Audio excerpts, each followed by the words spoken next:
Chapter 1. In the Heat of the Moment. "I'm having a meltdown," I moaned. I was serious. I thought I might actually be melting. It was the hottest fall on record, and, no surprise, Hills Village Middle School didn't have air conditioning.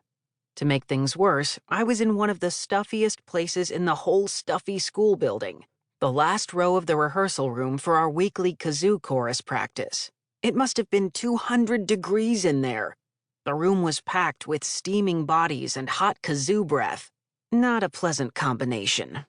Even Miller the killer, the toughest kid in school, looked pale and clammy. I could smell his BO from 2 rows away. Smelled like clams. My friend, Flip Savage, the funniest kid on the planet, was so overheated that his joke mojo was totally drained. Normally, kazoo practice was filled with his musical one-liners. One-liners like, "What do you say when a kazoo sneezes? Kazoon-tight."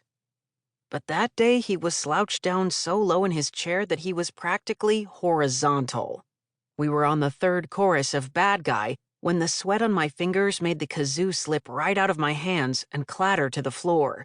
The whole song dissolved into what we musicians call a train wreck.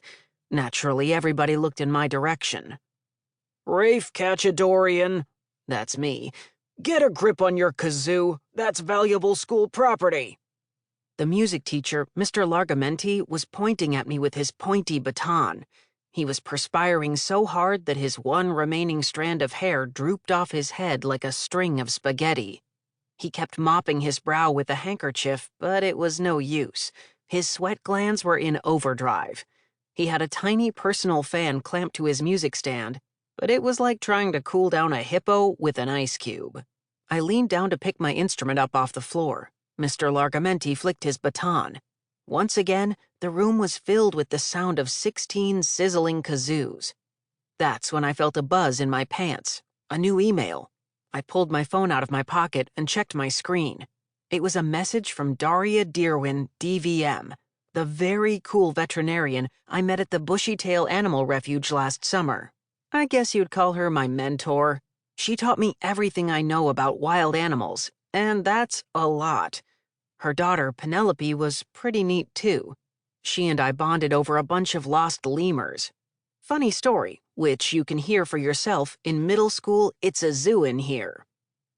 I held the phone in my lap and pretended to play the kazoo while I read the email. Then I practically jumped out of my sticky seat. I read it twice to make sure it said what I thought it said, because Dr. Deerwin's words were like a cool breeze in a hot swamp. "Rafe, how would you like to join me and Penelope for a research study on polar bears in Alaska this December? All expenses paid. LMK if you're interested. Best, Dr. Deerwin." Interested? Was she kidding? This was a chance to hobnob with exotic creatures again, a chance to see a part of the world I'd never seen, and best of all, a chance to hang out with Penelope. Why did that last thing rate best of all? Because Penelope wasn't just a friend. She was totally awesome. I can't even describe how... Never mind. If you don't know her yet, you'll see what I mean. I ran my slippery fingers down the screen and tapped a one-word reply. Then, just to make sure, I said it again and again. "Yes, yes, yes! Alaska, here I come."